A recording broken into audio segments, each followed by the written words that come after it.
श्रीलंका के हम्बनटोटा बंदरगाह पर चाइनीज शिप पहुंचने के बाद से बीजिंग और नई दिल्ली के बीच में अब गर्माहट बढ़ गई है।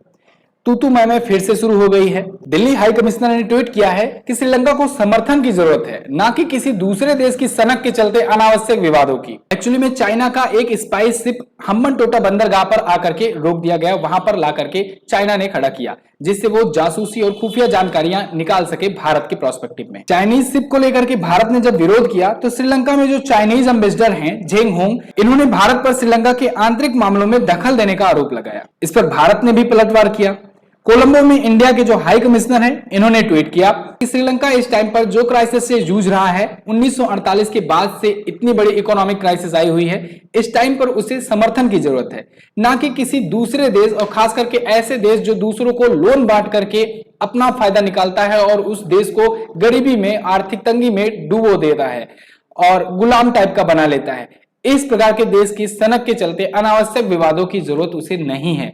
यहां पर चाइना को अब समझना होगा कि अब ये इंडिया बदल चुका है। अब यहां पर ऐसा नहीं है कि आप प्रोपेगेंडा फैलाओगे, यहां पर कंट्रोवर्सी क्रिएट करोगे और जवाब नहीं मिलेगा। अब तगड़ा जवाब मिलता है, करारा जवाब मिलता है। इसी बात को लेकर के चाइना जो है अब परेशान है। कोलंबो में भारत के हाई कमिश्नर यही नहीं रुके, इन्होंने यह भी कह दिया कि राजनयिक शिष्टाचारों का ये उल्लंघन कर रहा है चाइना, और कर्ज बांट करके ये जो दबाने वाला जो एजेंडा है, इस समय छोटे देशों को इससे सीखना चाहिए। छोटे देशों के लिए बहुत बड़ी चुनौती है, उनको इस बात को देखना चाहिए, ऑब्जर्व करना चाहिए कि चाइना कैसे करता है, इसकी नीति क्या होती है। यहां तक कि बांग्लादेश भी इस बात को अब समझ चुका है। बांग्लादेश मंत्री ने हाल ही में ट्वीट करके बोला था कि चाइनीज ट्रैप में लोग फंसना बंद कर दें। चाइना वाले लोन दे करके बहुत बड़े ट्रैप में फंसा लेते हैं। पाकिस्तान की भी सेम ऐसी कंडीशन है। भारत के जितने भी पड़ोसी देश हैं वो धीरे धीरे चाइनीज ट्रैप में फंसते जा रहे हैं। चाहे वो श्रीलंका हो, श्रीलंका तो फंस ही चुका है, चाहे वो पाकिस्तान हो, बांग्लादेश हो, नेपाल हो, लेकिन वहीं पर भारत की तरफ से चाइना को हमेशा से करारा जवाब मिलता आया है। चाइना ये प्रोपेगेंडा क्यों फैला रहा है, भारत और श्रीलंका के रिलेशन को क्यों खत्म करना चाहता है, क्यों खराब करना चाहता है, इसका प्रोस्पेक्टिव समझिए। एक्चुअली में जो श्रीलंका अभी क्राइसिस से जूझ रहा था, उस टाइम पर भारत को छोड़ करके केवल गिने चुने देश ही उसकी मदद में सामने आए।